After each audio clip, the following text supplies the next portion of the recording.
talking about the biggest stories that matter to you the most. Breaking news, John Calipari is finalizing a 5-year deal to become the Arkansas Razorbacks' next head coach, covering college sports like no one else. The biggest guests in sports. We now welcome in Hall of Famer Jim Calhoun. Such a pride I had, I came to Connecticut. The legend, Tim Tebow, joins us. We'll run it back. I like it. The legend, Herschel Walker.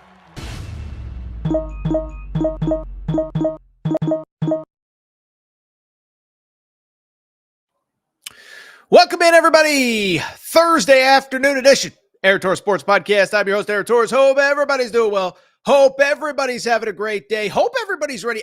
Listen, we used to call this the FFE, the Fun Friday edition of the Aaron Torres Pod. That is exactly what this is. Final show of the week. By the way, I apologize, there was no midweek show, but we got you the Lamont Butler interview. We got you the Saturday college football recap. So we are rocking and rolling, and we got a fun show for you today. We're going to open my official Week 10 picks. We're going to talk Ohio State-Penn State. We're going to talk Georgia, Florida. We're going to talk, obviously, on top of that, Oregon, Michigan, Arkansas, Ole Miss, all the big games. And why, frankly, in the biggest game, I actually think people don't quite realize exactly what is at stake for Ryan Day and the Ohio State Buckeyes. So we'll discuss that. From there, have you seen a very interesting report out of Michigan? Number one quarterback in America, high school player Bryce Underwood has been committed to LSU for about a year. Yeah, there are rumors that Michigan is putting together a monster NIL package to flip him. From there, maybe a quick shout out to the Los Angeles Dodgers, your World Series champions. But then, do really want to dive into the college basketball season that's ahead. It sounds crazy, but Monday is the opening day of college basketball. So I figure last episode of the week, probably a good time to give you my official picks, my national champion, my Final Four, all that good stuff.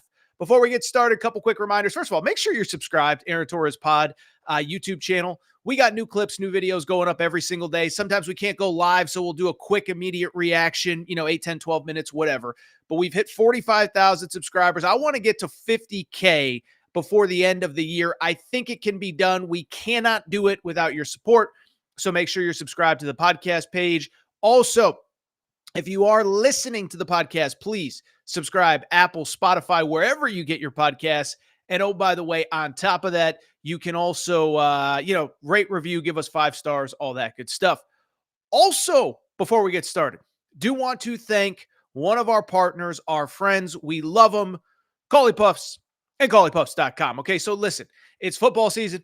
We're on the couch all day, every day. We got football every single night. I was watching the World Series the last couple nights. I actually, swear to God, this is a true story, was looking for a snack, healthy but delicious. I grabbed a bag of Collie Puffs, baby. That's exactly right. That's exactly what Collie Puffs is.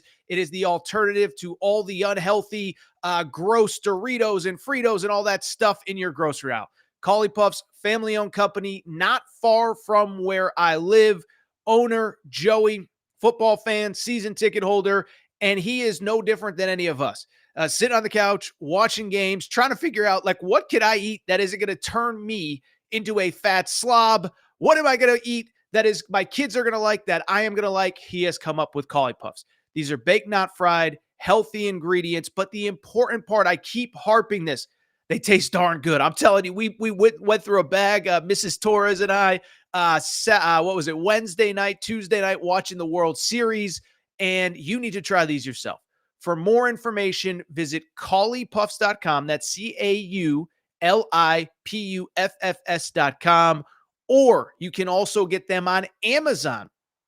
So you already have, obviously, your cart is full. You got all sorts of stuff in there. I don't want to know what's in there, but you can throw some Collie Puffs in. You'll enjoy them. You'll like them. Tell them Torres sent you. Appreciate your support. By the way, if you want to tag them on Instagram, tag me on Instagram, Aaron Torres Pod, Collie Puffs. That would mean a lot. Appreciate everybody's support. Appreciate your support, and appreciate Collie Puffs' support as well. With that said, oh, buddy, it is a busy middle end of the week. There is no more time to waste. So let's get to the topic of the day. Topic of the day, Week 10 in college football is here. I cannot believe it. I want to rip through all the big games. Hate to brag, but as I always tell you, the picks so far, knock on wood, have been on fire. 31-14 against the spread, so I'm doing well. Remember, if you want deep dives on all these games, make sure to check out the College Football Betting Podcast, which is also available on Apple, Spotify, as well as YouTube. You want to do your boy Torres a solid, go ahead and subscribe to that page as well. But just quickly want to go through my Week 10 picks, my best bets. And I do, we'll do a little bit of a deep dive here on the first one. The first game that I do want to talk about is Ohio State at Penn State. Ohio State, a 3.5-point favorite. The over-under in this game is set at 45.5. And when I look at this game, listen, to me, there's nothing else to say other than this. I have heard this narrative all week of like, is this bigger for Ryan Day or for James Franklin? And to me, I think the answer is obvious. Listen, I've talked to Penn State fans throughout the week. You never want to lose a game. But in a 12-team playoff era, Penn State right now is 7-0 coming into this game. And oh, by the way, the final 4 games on the schedule, Washington at home, at Purdue, at Minnesota, Maryland at home. You're going to win those next 4 games. So for Penn State, what it's really about, Drew Aller, if he's not 100%, I've heard Penn State fans say just don't play him. So to me, there is no doubt in my mind, this is a bigger game for Ryan Day, and I'll take it a step further because I came into the week thinking this is pretty big. Called a few people in Ohio just about where are we at with this program? The tension in Columbus, I think, is actually much, much bigger than people think. Because think about this. If Ohio State loses this game, okay, I don't think a lot of people have put this together. They will have 2 losses in the Big Ten. Now, that doesn't preclude them from the college football playoff, but they'll have 2 losses in the Big Ten, 2 Penn State, 2 Oregon. Both of those teams would be undefeated, which would mean they'd be 2 games. This is Ohio State now. If they lose, 2 games back in the loss column, meaning they would need Penn State or Oregon to lose 3 times over the final 4 games for them to for Ohio State to get back into the Big Ten picture. And so if Ohio State loses this game, realistically, we're talking about a best case scenario of Ohio State getting into the playoff as an at-large, probably in the 9-12 range, because obviously Oregon and Penn State would be ranked ahead of them among many others.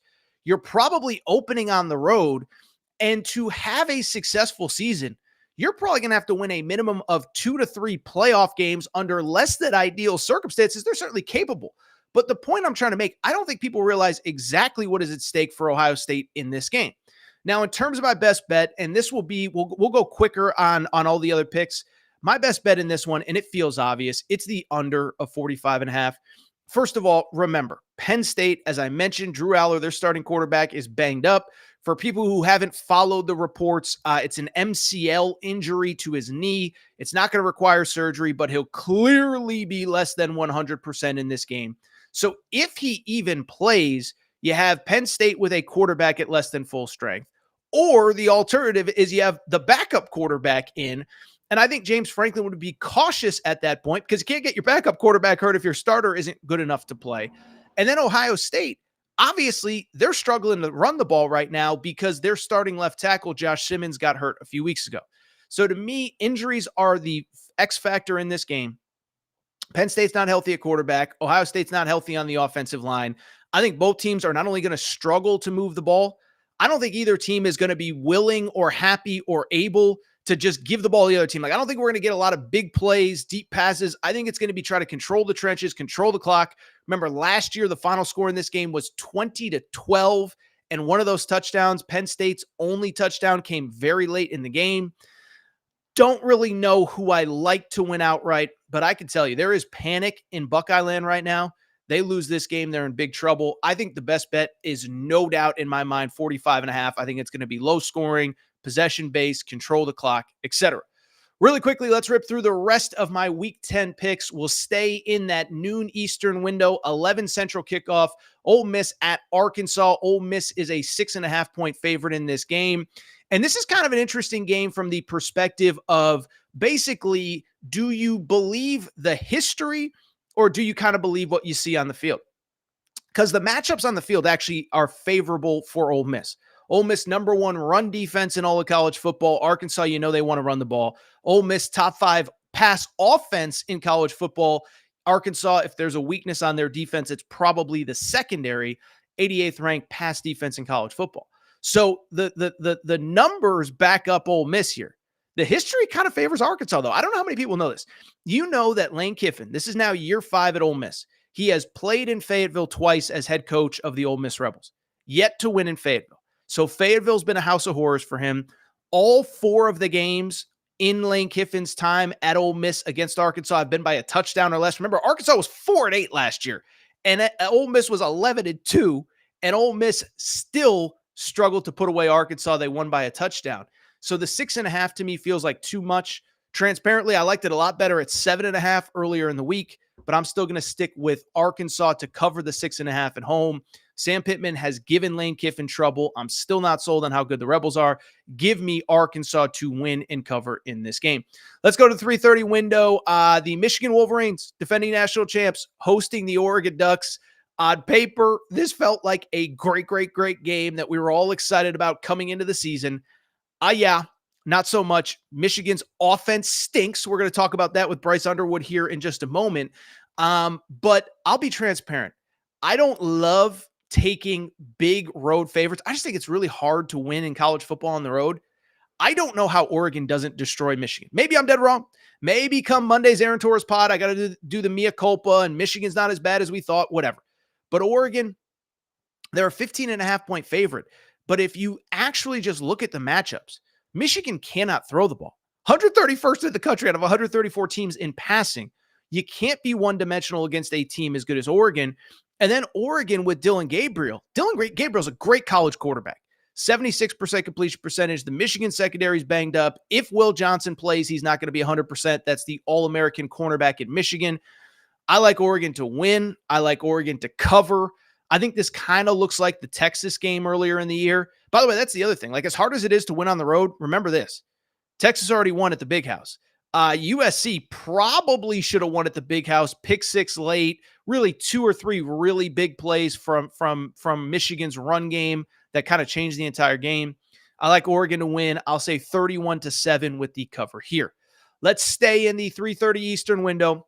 World's largest, by the way, drop your picks and predictions into the chat here as we are rocking on what is today? Thursday afternoon. Georgia, Florida. Really interesting game. Really interesting rivalry. Georgia, a 16.5-point favorite. I like Florida. I really do. And let me say this about Florida is I have been as critical of anyone of Billy Napier during his time as the Florida football coach. Okay.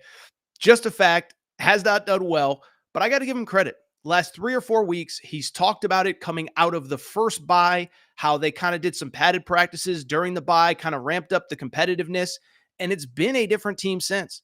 They were a home underdog against Central Florida. They won by 9. They were a 14-point underdog at Tennessee, lost in overtime. And then, of course, they were a home underdog against Kentucky a few weeks ago and beat the brakes off of them. So Georgia, listen, they're still, to me, like they're the second best team in the country. Like, they should be ranked number 2. Carson Beck has not been very good most of this season. Like, you go back to that Texas game, and I know Texas has a lot of really good players on defense. Georgia had under 300 yards of total offense, and Carson Beck threw 3 picks. So the only point I'm trying to make, I don't think this Georgia offense is as far along as we expected it to be. They are starting to get healthy. I like Georgia to win, but I like Florida to cover the 16.5. Let's keep it going. A couple of the night games, both in the state of South Carolina. Let's start Texas A&M at South Carolina. We know what's at stake. Texas A&M, of course, is a team that, listen, they control their own destiny in the SEC, and they control their own destiny to get to Atlanta for the first time in school history. Coming off that big win against LSU, they are a 2.5-point road favorite. Over-under in this game is 44.5. I actually like the under of 44.5. Bottom line is, listen, I don't think Mike Elko has said anything official on the quarterback situation yet. It's going to be Marcel Reed. It has to be Marcel Reed because here's the thing. South Carolina's defense is sick, okay? 3rd in the country in sacks, top 15 total defense in college football. You can't have Connor Wigman sitting there dropping back and hanging out in the pocket all day. So you have 2 quarterbacks that really would prefer to run the ball, 2 teams that would prefer to run the ball, 2nd and 3rd in the SEC in rush attempts. So in other words, only Vanderbilt runs the ball more than those 2 teams.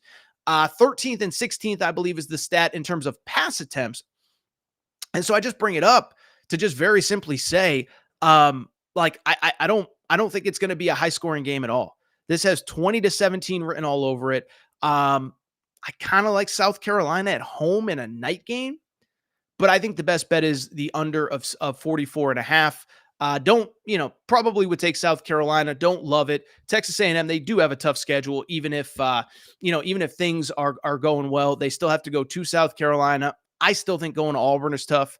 Ask Oklahoma how easy it was. Ask a couple of the other teams that have played there this year. And then they close with Texas. But I do think that South Carolina, the under in this game, is the best bet. Finally, let's stay in the same state. Palmetto State, late game, 7:30 Eastern. Louisville at Clemson. Clemson, a 10.5 point favorite. The over-under is 63.5. I actually like the over in this game for Clemson. You know that since that week one loss to Clemson, or the week one loss to Georgia, in 5 of their 6 games, Clemson has scored 40-plus points. They're throwing the ball all over. Cade Klubnik looks awesome. I think they're going to be able to score at will on Louisville. Louisville, though, to their credit, is battle-tested. There are only 3 losses to teams ranked in the top 25, SMU, Notre Dame, and Miami. I think this is a back-and-forth game. I think Clemson wins probably like in the 42-31 type range, 42-28 type range. But ultimately, the best bet here for me is the over of 63.5, a bet I like a lot. Really quickly, just to recap my best bets, Ohio State-Penn State under 45.5, Ole Miss at Arkansas, like Arkansas plus 6.5, Oregon minus 15.5 at Michigan, Florida plus 16.5 against Georgia. That's obviously in Jacksonville, excuse me. It's going to Atlanta a year or two from now. Texas A&M at South Carolina under 44.5. Louisville at Clemson over 63.5. All right, I'll tell you what. This is what I would do. Take a quick break, come back. When we come back, we're going to hit on a bunch of different topics, okay? We're going to talk this crazy but very interesting Bryce Underwood story at Michigan. Is Michigan about to flip the number 1 quarterback in America just a couple days before signing day? We'll talk about that. We will talk about probably a quick shout out on the World Series. And then, of course, we will talk college hoops. Starts on Monday. My official picks, my official predictions, who's overrated, who's underrated, who's going to the Final Four, and who's winning that natty. Take a quick break. Be right back. Before we do, many of you ask me all the time, Torres, what can I do to help support the show? You give me hours and hours and hours of content every single week. What can I do to help you? Well, I'll tell you what, do me a quick favor. Check out the Aaron Torres Media merchandise store for all of your team-specific shirts, hats, and more, all available at aarontorresonline.com/merchandise. A lot of you wondering, Torres, what can I get in that merch store? Well, first of all, we got our brand new Hope and Pope Kentucky basketball t-shirts. That's right. Mark Pope has arrived. He is here to save the day. Get your Hope and Pope t-shirts there. Also, Arkansas fans, the Big Pig Invasion is here. You can get your tees there. Basketball School Alabama shirts. Mora Hurley 2024 UConn shirts for your tailgates at Rentschler Field, your games at the XL Center or Gamble. And oh, by the way, your Mike effing Woodson gear for Indiana. If you love football, we got you covered too. We got more Dion shirts and hats than we even know what to do with. The freeze warning has hit the plains. Auburn fans, grab your freeze warning tees now. And of course, our new era, new rules shirt applies to Nebraska football and its incredible fan base. We have more coming for the fall, plenty in stock right now. So make sure to check out the Aaron Torres Media merch store at aarontorresonline.com/merchandise. And you can always hit me up with any questions. Aaron Torres Podcast Questions @gmail.com. All right, everybody. I'm back. Gonna be back. So do want to go ahead and get to one more college football topic before we switch gears, get to some college hoops. Have you been following the story of Bryce Underwood? Because boy, oh boy, is it very interesting. All right, so let's dive in. Let's talk about this story. It's a day or two old now, but I think it's worth discussing because I do think there's actually been some new twists here, probably in the last 12 hours or so. But so Bryce Underwood, number 1 high school player in America in high school football, okay? And by the way, we're approaching National Signing Day. For people who don't follow the recruiting calendar, it's the first week of December. Well, guess what? Today's the last day of October. You don't have to be great at math to know that we're about a month away, about 5 weeks away from National Signing Day. And I say this all the time in college basketball, but sometimes some of the most interesting stuff that happens in college basketball is in the offseason, is in April and May. I call it gossip season. In Spanish, we call it chisme. There's a lot of chisme going on right now. And it's kind of the same right now in college football as we approach National Signing Day. And so to dive into the Bryce Underwood story, here's what you need to know. Number one quarterback in America has been committed to LSU since way back in January of 2024. So we're talking about 9+ months now. He's originally from the state of Michigan. When he committed to LSU, he basically chose LSU over Michigan. I think there were some people that thought maybe could Colorado get in the mix with Coach Prime, whatever. But at the end of the day, he chose LSU over Michigan. And there were a few different reasons why. One, he's been vocal about he always wanted to play in the SEC. To LSU's credit, let's never forget January of last year, they had just produced a Heisman Trophy winning quarterback in Jaden Daniels and the number one offense in America. And listen, bottom line, there was certainly some NIL stuff involved.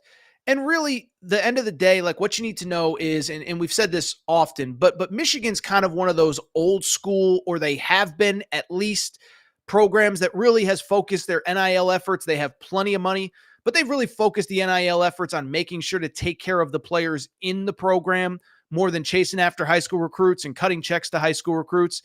And so it was kind of one of those recruitments. There were a lot of factors. There were a lot of variables that kind of went into the favor of LSU being the pick back in whatever it was in January. And frankly, it's really kind of been a quiet recruitment over the last couple months. Just, he's been at LSU. He's helped put together a top 5 class at LSU. They're talented across the board, whatever. Well, I bring it up because things have certainly changed, or certainly at the very least got more interesting over the last 48 hours or so. Producer Matt, pop up the tweet, pop up the report, pop up what we need to know. That is because Pete Nakos, he is all over the NIL scene, put out a tweet about 2.5 days ago that has been confirmed by multiple Michigan insiders and some LSU insiders as well. The quote, with early signing day weeks away, Michigan is making its best efforts to make a late run at the number one recruit in America, Bryce Underwood. As the nation's top QB recruit, Underwood is expected to land one of the highest NIL packages of any 2025 recruit. Boy, oh boy, oh boy, do we have something very interesting. By the way, this is the new twist, by the way, and we'll discuss this in a minute. But did you see, Producer Matt, do you have the other one as well? Because Michigan, and sometimes you start to put the puzzle pieces together, had a 4-star kid committed for 2025 named Carter Smith. Well, on Wednesday night, he decommitted for Michigan, meaning the quarterback that was in place decommitted. Now, there's different reports on if he was just frustrated about that maybe Michigan is willing to change its NIL stance for Bryce Underwood, but not him.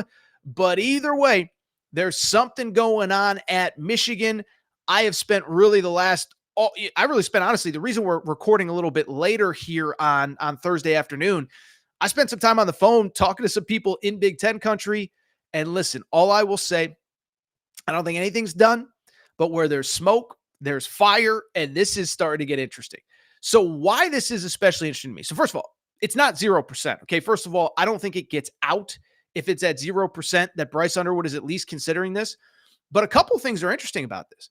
One, what did I just say about Michigan? This is not a move that Michigan would have made 6 months ago, a year ago, 2 years ago. They have not been anti-NIL. Let's get that clear. They've taken care of their players.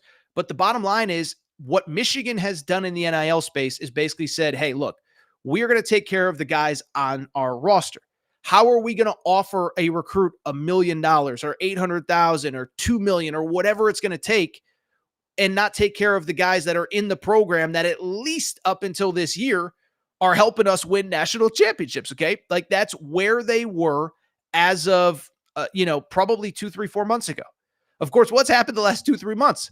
The season's kind of a trade wreck, right? They're 5-3. They're going to lose to Oregon this weekend. Maybe I'm dead wrong, but I don't think it's going to be pretty. They still have Ohio State on the schedule. I don't think Ohio State's as good as we thought, but that's probably, you're looking at probably a 7-5 season, okay?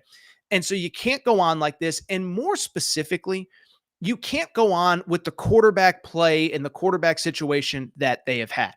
You look at what's going on right now. Jack Tuttle just retired. You feel bad, major injuries, whatever, you wish him luck. But Jack Tuttle retired. Alex Orji, I don't think is the guy. Davis Warren, who's going to start this weekend, he's a former walk-on. So you just don't have the guys at the position that you need. And I think more importantly, and we've seen this a couple times over the last couple years, I don't think Sherrone Moore's done a bad job as Michigan's coach. I just don't think he's got a quarterback. But you cannot go into year 2 without a plan at that position. You go into year 2 without a plan at that position, you go 7-5 again next year, you're probably looking at, going into year 3 on the hot seat. And so we've seen this the last couple of years. Just think about some of the quarterback dominoes that we've seen in the portal. I go back 3 or 4 years ago. I remember the day that Quinn Ewers entered the portal at Ohio State, played his freshman year at Ohio State. And I said, well, that's your starting quarterback in Texas next year. And I had a bunch of fan bases tell, oh, no, he's going to visit this place. I remember Texas Tech fans, no disrespect, were like, Torres, you don't know what you're talking about. Why do you hate my school? And I was just like, look, here's the bottom line. Number 1 recruit in America. Texas was coming off a bad year 1 for Sark, and Sark could not afford to not land Quinn Ewers that offseason. I think Quinn Ewers was actually done months before it was official, but that's another conversation. But it was the same last year with Dylan Raiola, Matt Rule in Nebraska. Nebraska's quarterback situation was a train wreck last year. And other than that, they were pretty good. They just couldn't stop turning the ball over. But the defense was good. The skill position guys were fine, but they could not go into this year without a real plan at quarterback. To Matt Rule's credit, he got it done. I think it helped that Carson Beck announced that he was returning to Georgia for another season. But it's the same thing at Michigan. If you're Sherrone Moore, you cannot go into next year uncertain at quarterback. You cannot have a season like this going forward. So I believe the NIL stance has changed. I believe they are willing to pay what it takes. And now it's just a question of, can they get it done? I'm still not sold that we're like that far along in the process. I think we're reasonably far along, right? I think if it was 0%, this report doesn't get out. But I will say with Underwood, as far as Underwood's concerned,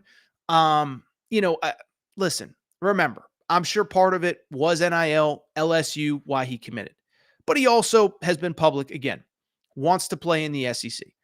Wants to play in the SEC, go to LSU. Obviously, most of the other spots in the quarterback carousel are set.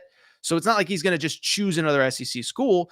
And like I said, he helped recruit a lot of the LSU class that is currently in place, that is currently the number 3 class in the country, or number 4, I want to say. They're behind Ohio State and Alabama. I think they're number 3. So I just bring it up because I don't think this thing is, I think it's certainly an interesting story. And I give Michigan credit because they need an answer at quarterback. But what I think will be very interesting is over the next couple weeks, let's just keep an eye on this. Okay. I will note that he has been for months expected to be at next week's LSU Alabama game. Alabama is obviously traveling to LSU. It'll be the biggest home game of the season. And listen, Brian Kelly and his staff are going to do whatever it takes to get him back on campus. Let him know this is where you need to be. I'm sure a bunch of the other committed recruits will be there as well. What'll be especially interesting, though, does he pop up at Michigan? Where he's from, Belleville, I think is like, Michigan fans have corrected me before, but what is it, about a half an hour from Ann Arbor? I think you literally, when you land at the airport and drive to Ann Arbor, you drive through Belleville, which is where he's from. He's from Michigan, record-setting quarterback. Michigan needs some answers at the quarterback position. Don't know if it's done, but I don't think it's 0% either. This is going to be fascinating to follow. Let me say this. There's going to be some interesting conversations about LSU if Michigan does close the deal here. Because, like, you go back to Dylan Raiola last year, it was a tough loss for Georgia, but you still had what we thought at the time was a first-round pick coming back, and you had plenty of depth at that quarterback position. LSU, I think, is largely banking on bringing in Bryce Underwood. If I've said Bryce Young, forgive me. I probably said it 2 or 3 times in the segment, whatever. But the point I'm trying to make is, listen, if they can't close on Bryce Underwood, I think there's going to be some very interesting questions on LSU, but we will see what happens there. Really quickly, just a couple other things. One thing I do want to get to before we get to my college hoops picks, just want to take a second. This is a segment more for me. Just want to give a quick shout out to the Los Angeles Dodgers, your 2024 World Series champions. We don't talk baseball on this show. I'm not a baseball expert. We're not going to break down the game. But one, we actually do have a very large contingent of listeners in California. I think part of it, a lot of SEC, relocation, things like that. But it was a fun series. I hope you guys watched. I hope you guys enjoyed, because I sure did. I know I live in LA. I'm not from LA. I didn't grow up a Dodgers fan. But I will tell you, this is a really awesome story. It was a really fun series. And I don't think people nationally probably realize how much this means to the people of Los Angeles. First off, incredible series. Like I said, we're not going to break down, hey, in the fourth inning this happened, in the eighth inning that happened. Although I will say that fifth inning in game 5 was absurd. I mean, it was the craziest thing I've ever seen from otherwise professional players. For people who missed it, 2 major errors and then a mental error. It was crazy because we were in the Torres household here, we had our Collie Puffs out. We were sitting there watching TV, snacking, watching the game. My wife says, I can't watch this. Let's turn it off. And I said, let's give him one more at bat. We were going to turn it off. Dodgers were down 5-0 in the 5th inning. Aaron Judge drops a routine fly ball. Anthony Volpe has an error after that. I don't think it was really his fault. It was a tough play. And then the big one, Garrett Cole not covering first base, is like one of the all-time just stunning things that I have ever seen. Floodgates open. Dodgers tie it up at 5. What's crazy is I was talking to somebody about this morning. Dodgers tie it at 5. The Yankees then took a lead 6-5. Dodgers come back and take the 7-6 lead. So they hold on, World Series champions. Let me just say this. I don't think on a national scale, people really understand just how big the Dodgers are in LA. I think a lot of people think LA is a Lakers town, whatever. But what I'll tell you is, man, I've been here about 12 years now, and this city has flipped. Part of it, by the way, I just don't think Lakers fans like LeBron James. I'm just going to be transparent. I say this all the time about LA. I think people think LA is kind of this bougie whatever town. LA is actually a very hardworking town, huge immigrant population from all over the world. And then I always say it is like, even if you look at the movie industry, the Hollywood industry, there's a lot of people that work behind the scenes that do a lot of stuff and don't make a lot of money. I say it all the time, but I used to work on the Fox TV lot. I'd get out of work sometimes at 11, 12 at night. They'd be shooting TV shows, music videos, whatever. And it's not just Taylor Swift, or it's not just Tom Hanks in a movie. There's a makeup girl making $40K that's working just as hard as Tom Hanks to make sure that movie goes off without a hitch. So the Lakers, I think, post Kobe, people loved Kobe. People loved Kobe. But post Kobe, it just feels like the people have turned on the Lakers, turned on LeBron, and people love the Dodgers, man. I mean, even really quickly, side story, game 1, remember, it's an 8 p.m. Eastern first pitch. That's a 5 Pacific first pitch. A lot of people weren't even out of work. I'm telling you, I don't work on Fridays, try to take my day off. I went to every sports bar where I live. They were basically packed to the wall about 3:30, 3:45. I got the last table at a sports bar not far from my house about 3:45, an hour and a half before first pitch during the workday. So that shows you, just how much people were into it. But man, it was a great series. And I'll say this too. Last baseball thought, I promise we'll do full college hoops. We'll get into my college hoops picks. Dodgers, like, for a team with the payroll that they have, they kind of seem like a very likable team, right? Like, I was thinking about this, like the 2000s and 90s Yankees. They were so professional, so buttoned up, so they were just hard to like. I mean, Jeter, whatever. Roger Clemens, Jorge Posada, Andy Pettitte, like, they weren't easily likable guys. Freddie Freeman, boom, hits that game 1 walk-off. What does he do? Runs and hugs his dad. He's got Freddie Freeman, some stuff going on with his son and his personal life. Mookie Betts, very likable.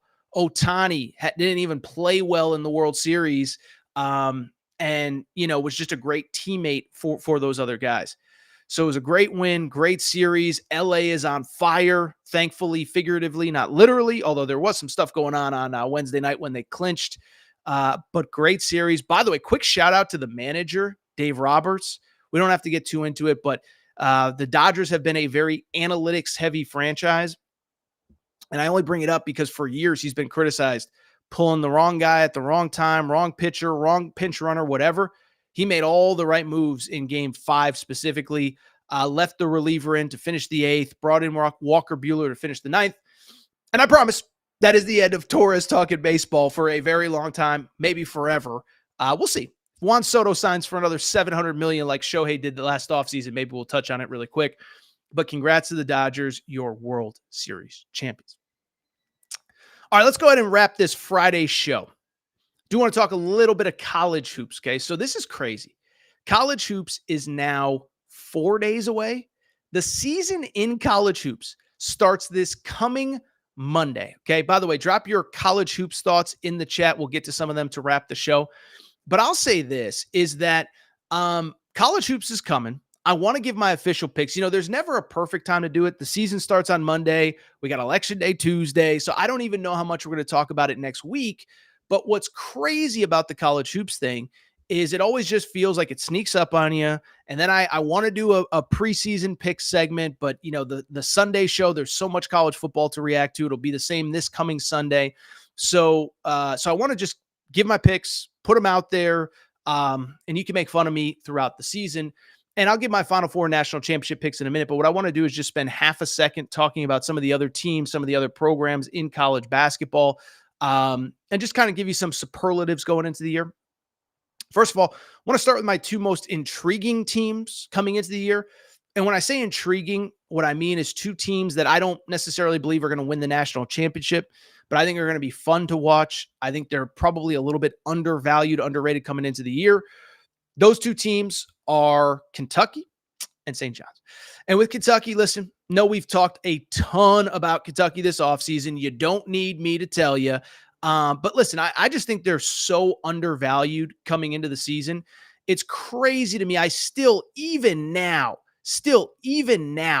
I see people saying,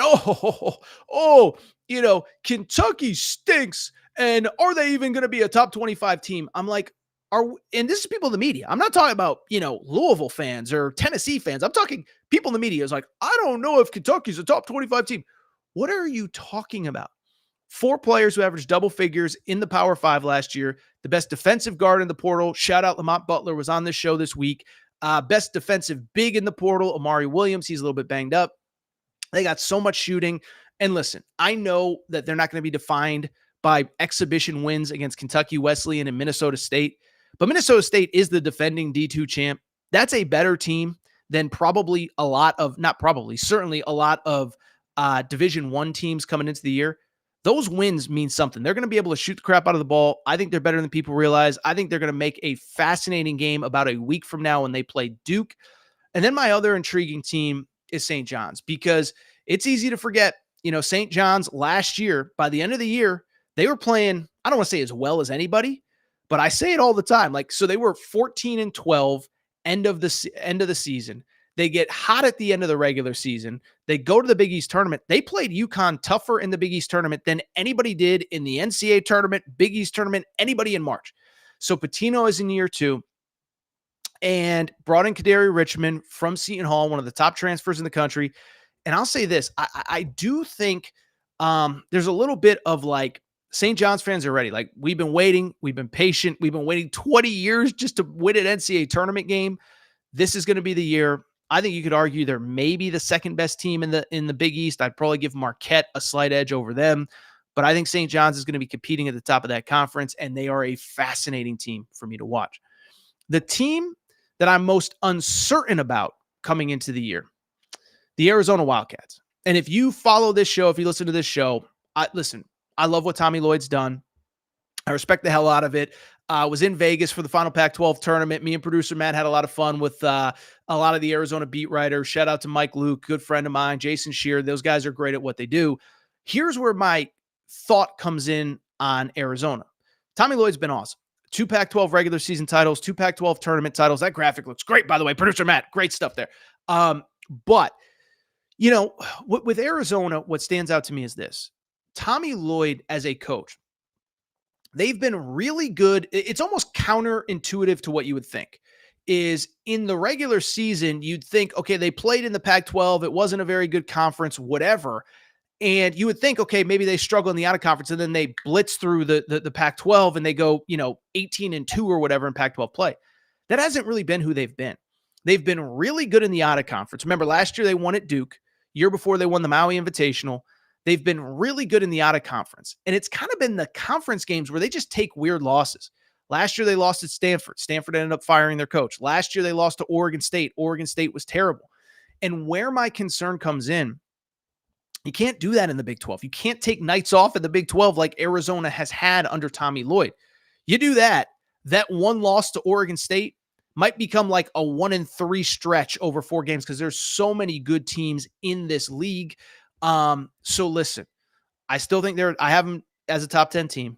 Caleb Love, KJ Lewis, Jaden Bradley, maybe the best backcourt in college basketball. But I just need to see that consistency for 4 or 5 months. Listen, everybody has an off game. Everybody has an off week. But I do worry. Like if you were asking me, the Big 12 is loaded at the top. Kansas, Houston, Baylor, Iowa State, all in the top 10. Who's the team that maybe could fall a few spots lower than expected? Arizona would be the team. Talent is there. They got to show up to play every night.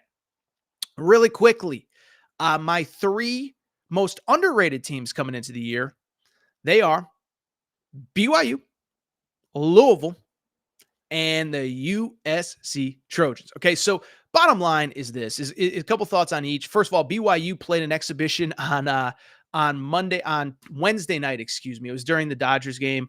16,000 people were at that game. A quick shout out to them. I saw it was a great crowd. I've mentioned it before, by the way. Going to my first game at BYU this year. Cannot wait. I'll be there for the Kansas game in February. But here's what you need to know about that game. 18 3-pointers made for BYU. That's 50%. 24 assists on 32 made baskets. And I've told you about Yegor Demin, the 6'8" point guard from Russia, who's probably going to be a lottery pick. What I do think is underrated about BYU, and I've talked about this consistently, is that with BYU, remember, they have 4 guys coming back from last year's NCAA tournament team. And so I think we get caught up with all these coaching changes. But look, Arkansas returns 1 player from last year's final team. Coach Muss at USC, which we're going to get to in a second, returns, I believe, 1 scholarship player. Mark Pope inherited 0 players from John Calipari. BYU has 4 players who played for an NCAA tournament team last year that was a fringe top 25 team. They've added 2 likely first rounders in Cannon Catchings and Yegor Demin, a couple other nice pieces out of the portal. I know I'm going to miss a name or 2, but Mawat Mag is a really good wing from Rutgers. Really like who BYU is. USC, really quick, I'll just say it. I have them as a fringe top 25 team, and I saw they were picked to finish tied for 12th in the new Big Ten. Let me just say this. Has anyone besides you been paying attention to Eric Musselman? Eric Musselman ain't going to finish 12th in the Big Ten. And I know last year at Arkansas, it ended bad, whatever. Yeah, what about the previous 3 years? They were awesome for his first 4 years. Year 1, there was a lot of injuries. They were still, 7th, 8th team in the league. Then they had 3 years where they were really good. So I just don't buy that they're not going to be good. Desmond Claude, my Connecticut kid, he's from New Haven originally, about an hour from where I grew up. He is USC's star. Also worth noting, by the way, Chibuzo Agbo is really good. St. Thomas is really good as well. But they also, by the way, won a charity exhibition against Gonzaga last weekend. So this is a team that is already kind of proving like, hey, picked to finish 12th in the Big Ten. Now, I will say schedule is going to be tough with the travel. I mean, we're seeing the impact of the east to west travel in football. All these teams struggling when they travel east. All these teams struggling when they travel west. But Eric Musselman's too good. They're not finishing 12th in that conference. Stop it. I think USC is going to be probably a top 4, top 5 team in the Big Ten, and I think they're going to make the NCAA tournament. Speaking of make the NCAA tournament, whenever I say anything positive about Kentucky, what ends up happening? I got a million Louisville fans in my mentions. Torres, you hate Louisville. Blah. No, I don't. I think I was as pro-Louisville as anybody in the college basketball media in the offseason. Pat Kelsey, first of all, he's a winner everywhere he goes. He's won at 2 different stops, at Winthrop and then at Charleston over the last couple of years. And you look at the roster he's built, I think it's got actually a lot of vibes about similar to Kentucky. Don't have like those true like NBA difference-making type players, but he put together a deep roster. They took like 53s in their first exhibition, which is crazy. took like 53s in their first exhibition. And I just think they got a lot of good veteran college players on that team. Chucky Hepburn from Wisconsin, Terrence Edwards from James Madison, Kayshawn Pryor from USF. That is a team that is going to be a problem in the ACC. Good thing specifically for Louisville. The ACC, once you get past Duke and Carolina, is really, really, really, there's a lot of question marks. I think there's a clear top 4 in the ACC after, with Duke and Carolina. I'd put Wake Forest right there, and then I would put Louisville right there as well. They're, to me, a top, probably 30 team in college basketball, and I think they're going to pick up a lot of wins against the middle and bottom of the ACC. Really quickly, going to get to my final 4 picks in a second. I don't have like a national player of the year. I just think nobody really stands out, and I think, a lot of times it's the player that's been in college for 2 or 3 years that kind of has the breakout year out of nowhere. Zach Edey a few years ago, whatever. And so I'm not going to sit here and lie. Cooper Flagg was kind of the first one that kind of came to mind. But it's just, I don't think there's an obvious one. I think UConn, there's going to be guys that split votes there. Mark Sears, I think that Alabama team is too talented for him to put up the stats he did a year ago. Arkansas is kind of the same way. You go on and on down the list. So probably Cooper Flagg, maybe RJ Davis at Carolina. No real strong opinions, so I wasn't going to lie about that. Really quickly, how about we get to my final 4 national championship picks? And I know it's going to piss some people off, so just be ready. My final 4 in college basketball, 2025. I've thought about this a lot, and I know people are going to get mad at one of the picks. My final 4 is as follows. UConn, don't think people are going to get mad at that. Arkansas, yeah, we'll discuss. Alabama and Houston, okay? And so my final 4, let me explain why that is my final 4. So let's go to Arkansas. That's the obvious one. Torres, you're a Cal defender. Da-da-da-da-da. Here's what I would say. 1, with Cal, we have to remember he has had 2 very bad tournament losses surrounded by 2 very good seasons, okay? We can just talk about what happened with the Oakland game last year. I get it. It was a bad loss. It was time for everybody to move on. But he looks relaxed, and what we can't forget about the Oakland situation is that Kentucky was coming off of a regular season in which they finished second in the toughest SEC ever, in which they beat Tennessee, which made the Elite Eight and was the SEC regular season champ at Tennessee the final week of the regular season, in which they destroyed Alabama at home. Alabama makes the Final Four, in which they destroyed Auburn at Auburn, and Auburn won the SEC tournament title. So the Oakland loss is inexcusable, but they beat the SEC tournament champ, the SEC regular season champ, and a Final Four participant in the final month of the season. Cal has not forgotten how to coach. I actually like how the pieces on this team fit together. And I'll just take it a step further with Cal as well. Is 1, I think the pressure to some degree is off. Now, Arkansas fans, I'm not saying he's coasting or whatever, but the last couple of years at Kentucky, he looked miserable. And I think he could feel the weight of those NCAA tournament shortcomings. The fan base believes in him. The fan base for now loves him. And also what I would say, the pieces fit nicely. And what I would add too, I think it's easy to forget this. There are 3 players on that roster that played for him last year. So you look at all these coaches that have gone to different places, whatever. Pat Kelsey, completely new roster. Kevin Young is new to BYU. Mark Pope, completely new roster. Cal has 3 guys in DJ Wagner, Adu Thiero, and Big Z who have played for him, who know what he's about, who knows his strengths, who knows his weaknesses. And if you watch that exhibition against Kansas, probably 2 of the 3 best players on the floor were Big Z and DJ Wagner. Boogie Fland was awesome as well. So I think Arkansas is going to make the Final Four. Really do. Not trying to get clicks. I'm just telling you how I honestly feel. UConn, to me, it's a no-brainer. Listen, Dan Hurley said it in the offseason, and I tend to agree with him, is like, we should be getting more of the benefit of the doubt. In other words, we should be the preseason number 1 team. There should be no doubt about it. And what I would say to Dan Hurley is, if you look at his roster, I don't think there's anyone, if Dan Hurley wasn't the coach of that team, UConn would be in the top 25. I don't know that they would necessarily be ranked in the top 5. So I think it's a credit to Dan Hurley. Watch them practice a few weeks ago when I was up in Stores. I was sworn to secrecy, but what I'll tell you is this. I think the offense is going to be really good, but it's going to be tough. I mean, you got to remember, UConn, yes, last year they replaced 3 key players. They lost 4 players who were all drafted off last year's team. So our buddy Hassan Diarra is going to be the point guard. I think Liam McNeely and Alex Caravan are going to be two really good wing players. But are you going to get the same production from the 5 spot, from Samson Johnson, from Terrace Reed? I don't know. And by the way, this sounds like I'm being super negative on UConn. I'm just trying to present the counter argument. But the counter argument to the counter argument is that they still got Dan Hurley as a coach. They still have probably one of the 15 most talented rosters, maybe 10 most talented rosters in college basketball. And I'll tell you this, I've been to a million college practices.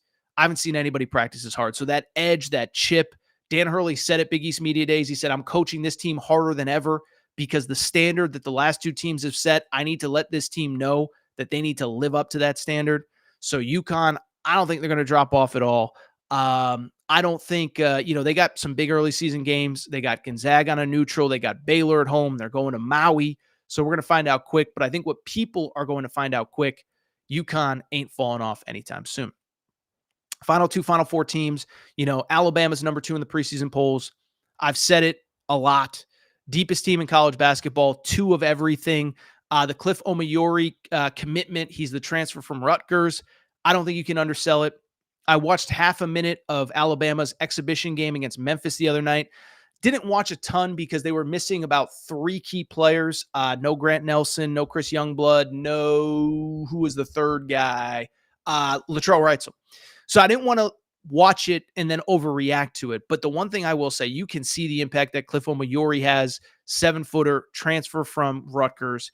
Mark Sears is back, preseason All-American, preseason SEC Player of the Year. I still go back to talking to the UConn guys in the locker room after last year's Final Four. They were like, we have not faced a guard that good all season long. So he's back. Grant Nelson's back. Jaron Stevenson's back. And I do think that Alabama will be a Final Four team. And then I think Houston. Listen, Houston has been good for so long. They really a team that has had some weird tournament luck. I mean, remember last year, easy to forget. They were a number 1 seed. They're playing Duke in the Sweet 16. They're winning the game. And Jamal Shead, who ended up being a second-round pick of the Toronto Raptors, goes down with an injury. If they beat Duke, they're playing an 11-seed North Carolina to go to the Final Four. And so, or North Carolina State, to go to the Final Four. So they were really close there. They obviously had been to an Elite 8 back in 2022. They went to a Final Four in 2021. I think this is the year they get back to the Final Four. Yes, they lost Jamal Shead. They basically bring back everybody else. LJ Cryer, Emmanuel Sharp, Juwan Roberts, Javier Francis was hurt to end last season. He's back. And also think it's kind of worth noting, added Milos Uzan out of the transfer portal. Think it's kind of interesting. A couple things. One, with Houston, they destroyed Texas A&M in a charity exhibition. Texas A&M is a preseason top 25 team. So that kind of shows you where they are. And I think, 2, I'm not a huge advanced analytics guy. I think I always say with analytics, they tell a story. I think too often we let analytics tell the whole story. But it is worth noting, basically every advanced analytics site has Houston as the number 1 team in the country. So I don't think they're going anywhere. I think this is, I don't want to say it's the best version that Kelvin Sampson has had, but I think it's a good version. And my official national championship pick, I'll tell you this. I actually like Houston to win the national championship this year. I just think I'm playing Alabama. When you have been knocking on the door for as long as Houston has been, at some point you're just going to break through. I've just been watching this sport long enough. I've been watching sports long enough. Listen, I think a good example, the Dodgers. Dodgers have been in the mix every year for like 15 years. They did win the Bubble World Championship, but they've been in the mix every single year. You knew they were going to break through with fans in the stands, whatever. And I just think it's Houston's time. They've been on the cusp. They've been great. I've said this about Houston a bunch. I don't think people appreciate them going into the Big 12, the toughest conference in college basketball, and just kicking the crap out of everybody. Remember last year, they lost their first 2 games of Big 12 play. And then I think their only other loss the rest of the Big 12 was at Kansas, a place that nobody wins. UConn didn't win there last year. Houston didn't win there last year, whatever. And so I think they're as good of a program as there is right now. They're right up there with UConn. They're right up there with Bama. My official national championship pick is Houston over Bama. For everybody who says I'm a UConn homer, I think they're good. I think there are other teams that are better this year. Dan Hurley, by the way, if you need me to clip that off for motivation, just let me know. Happy to do it for you. But yeah, Houston over Alabama is my national championship pick, and my final four is UConn and Arkansas as well. And do see the first anti-Calipari tweet coming in. It says, how many years has Cal been picked to win and come up short? It's a fair question. But I've done my Calipari take, man. Listen, he's not perfect, but I think he's got returning players, veteran roster, and I got Arkansas, UConn, Houston, Alabama in the Final Four, with Houston beating Alabama for the title. That was a nice show, man. You talk about Torres going in a lot of different directions. Week 10 picks, Ryan Day, Major League Baseball, recruiting, and of course we had a little bit of college hoops as well. So I'll tell you what, I do think it's time for us to get out of here. Do me a quick favor. If you're not subscribed to the Aaron Torres pod, I mean, who is doing a show like this anywhere in America, giving you good content across multiple sports? Make sure if you're not subscribed to the show, please make sure to do so. Apple, Spotify, Amazon Music, Google Music, wherever you get your podcast, make sure you're subscribed. Make sure to rate and review the show. Go ahead, give us a quick 5 stars. Let us know what you like, what you don't like, all that good stuff. Make sure you're following on social media, at Aaron_Torres on Twitter, at Aaron Torres Pod on Instagram, Aaron Torres Podcast Questions at gmail.com, Aaron Torres Podcast Questions at gmail.com. That is all for today's show. Do think we'll go ahead and get out of here and hope everybody has a great weekend. We'll be back Sunday night, Monday, whatever, to talk college football, Ohio State-Penn State, big game for Ryan Day, and the rest of the weekend in college football. Time for me to go. Thank you again. We'll be back soon. Shout out to Torres. Shout out to Rachel, who hates my voice. Shout out to JJ Redick, you F-head. Unblock me, bro. I'll be back.